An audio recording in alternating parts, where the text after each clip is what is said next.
Hey guys, so this lesson is on the law of sine. So if you're in my pre-calc class, this is from 6.1, and if you are in my trig class, this is from 7.1. So this lesson and the next, law of sine, and the following, which is law of cosine, we will be dealing with triangles that are oblique. What that means is that this triangle does not necessarily have a 90-degree angle, okay? Now for both lessons, whenever we are solving these, our calculator will be in degree mode, and once we solve our first question, I will show you how to set that up. So again, for any of these first two lessons, we're going to start off by creating this chart, okay? In every question, 3 pieces of information will be given to you. So here we have our capital A, B, and C, which represent the 3 angles, and our lowercase a, b, and c, which represent our 3 sides. So we're going to first start by plugging in the 3 that are given. If we have 2 of the degrees, we can use the 180 rule to solve for the third.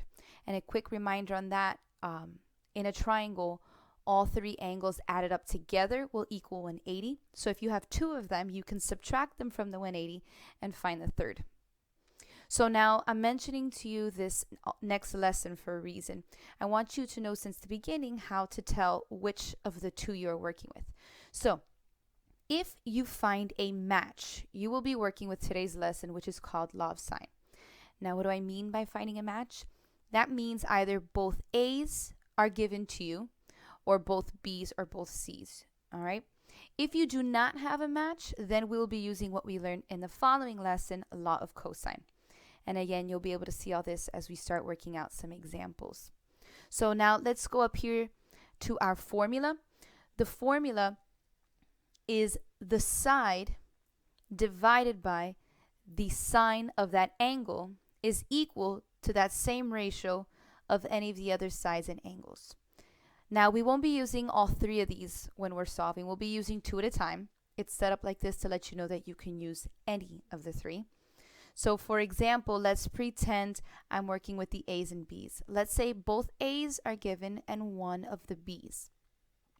So for example, these 2 are given and sine of capital B we have. We can multiply this over to the other side and then solve for capital B. I'm sorry, lowercase b. So now notice that I have it written upside down underneath. It is not needed. My rule of thumb that I like to use just to make it a little simpler is that whatever I'm looking for goes on the top in the numerator. So if I'm solving for a side, I like to use this top one, and if I'm solving for one of the angles, I like to use this bottom one. I'll go ahead and show that to you now in the examples.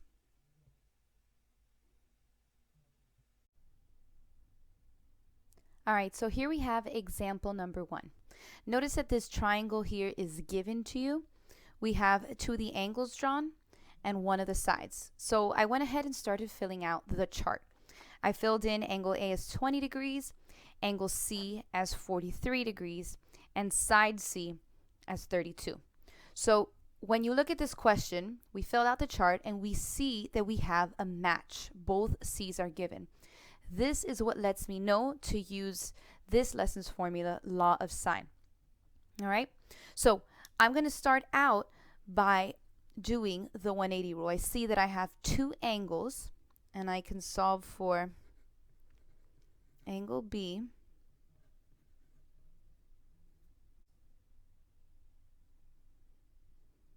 so let's say 180 degrees minus the 2 that are given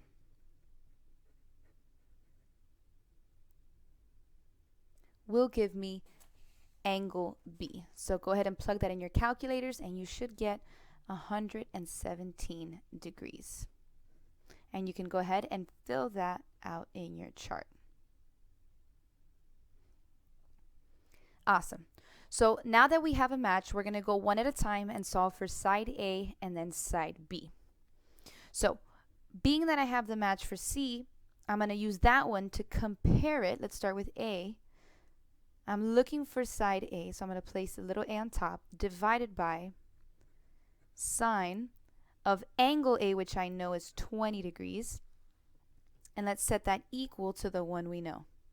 The side of C, which is 32, over sine of angle C, which is 43 degrees. All right? So now at this point, we're going to remember our basic algebra. If we want to get A by itself, we're going to multiply this denominator that is being divided, remember inverse operations, and multiply it over to the other side on the numerator.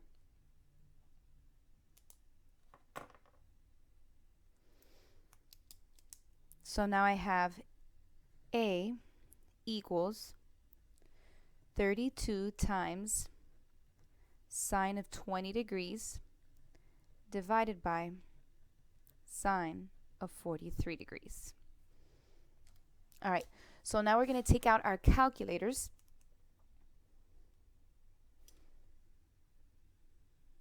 Okay, first thing I'm going to do is make sure we're on the correct mode.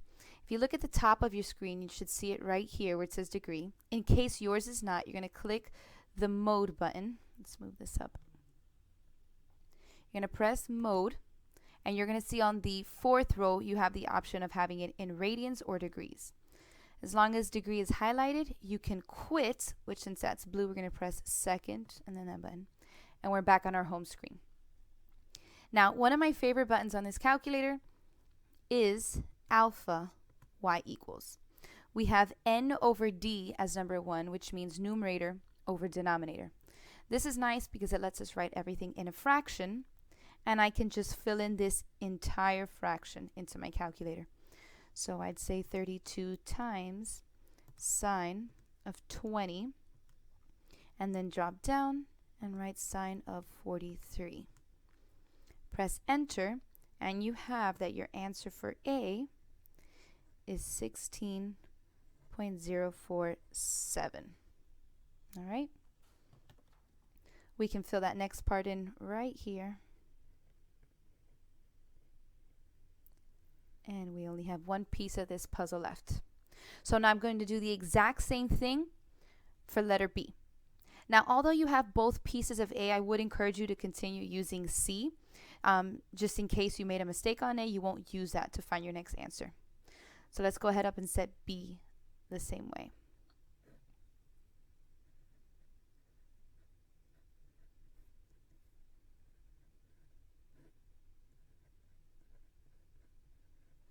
All right, so we set up B divided by sine of 117 degrees equals 32 over sine of 43 degrees.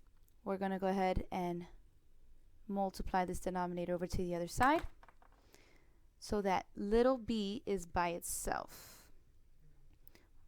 We multiply that sine of 117 to the other side. And now we're ready to go back to our calculator.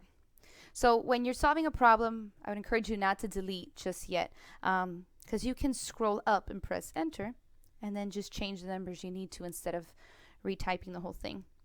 So the only thing that changes in this question is that 20 turns into 117. Close your parentheses, press enter, and now we have that little b is 41.806. Fill that in.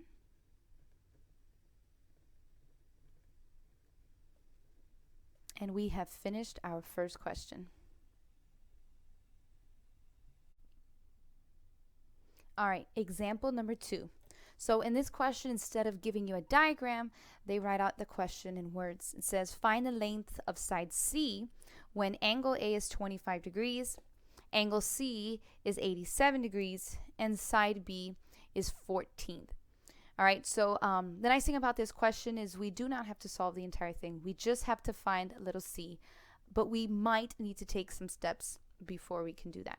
So looking at our chart initially, it does not look like we have a match. All right, but if we use our 180 rule, we can quickly get a match here with our b's. All right, so step 1 is going to be to find angle B. Okay. So we have 180 degrees minus the 2 that are given. You can go ahead and plug that in your calculator, and you should get 68 degrees. So although they did not ask us for angle B, it was useful and necessary in finding side C. So now that we have a match, we can go ahead and set up what we are looking for.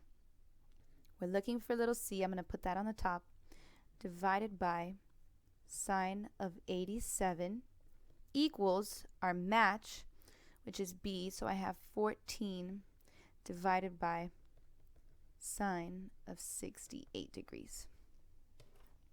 I want to get that c by itself. So we're going to multiply this denominator over. And we can say that little c is equal to 14 times sine of 87 divided by sine of 68. And we're going back to our calculator. Alpha y equals, press enter, and you're just going to fill in this into your fraction.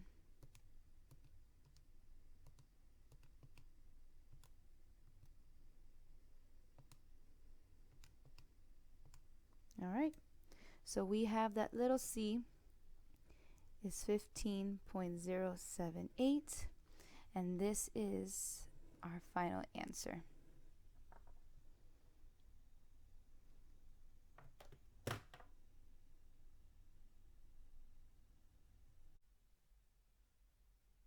All right, on to example 3, a word problem.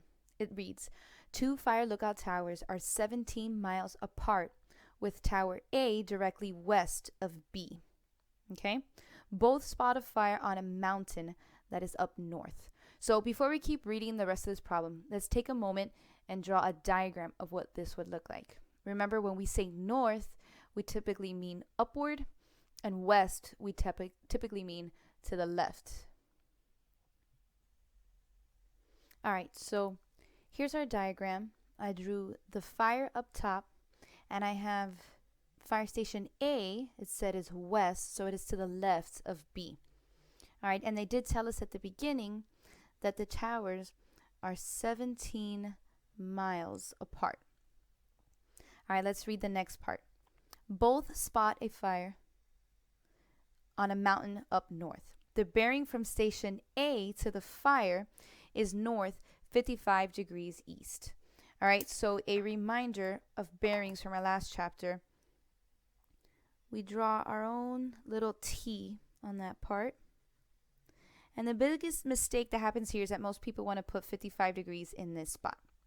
But remember, in bearings, we say we start looking north and we go 55 degrees towards east. So towards our right, we travel 55 degrees. And that's going to give us enough information to find out what this angle is, because we know that one quadrant total is 90 degrees. All right, so we know that angle A is going to be 90 degrees minus that 55 degrees. You go ahead and put that on your calculator and you will get 35 degrees. Okay, let's do the next one.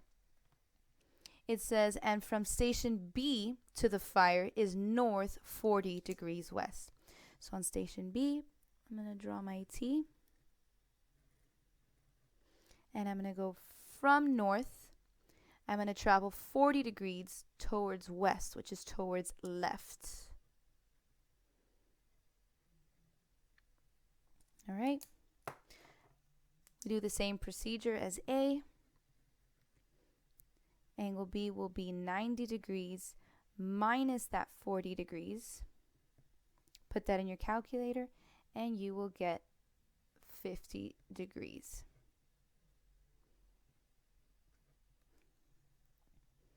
Now the nice thing about this part, we're going to start creating our chart in a second, but you can already see that we have 2 out of the 3 angles. All right, and our rule was that if you subtract the 2 angles given from 180 degrees, you will get your third angle. All right, go ahead and plug that into your calculator and you should get 95 degrees. All right, let's take a second and build our chart. Start putting all the information that we have so far.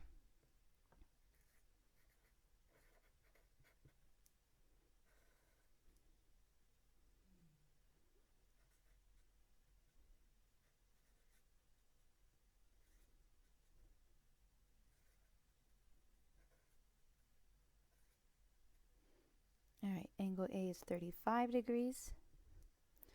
Angle B is 50 degrees. Angle C is 95.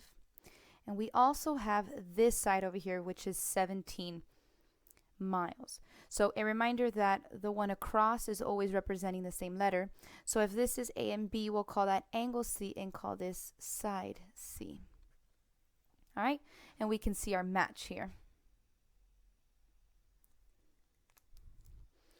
So now, let's finish reading the question. How far is station A from the fire? So be careful. A quick misconception that people might take is to say that they're looking for side A. But it says how far is station A over here from the fire? So what they're really looking for is this side over here.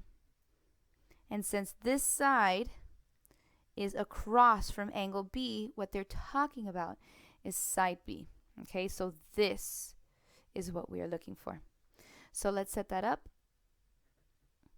Little b over sine of 50 equals our match, which is 17 over sine of 95 degrees. Let's get that little b by itself and multiply this sine of 50 up here. We have that b equals 17 times sine of 50 divided by sine of 95. Come over to our calculator. We have alpha y equals, for our fraction, 17 times sine of 50, all divided by sine of 95. All right. We found the distance from fire station A to the fire is 13.072 miles. All right. Alright guys, that concludes this video. Stay tuned for the next one where we will continue talking about law of sines and how to solve for one of the angles. Have a good one.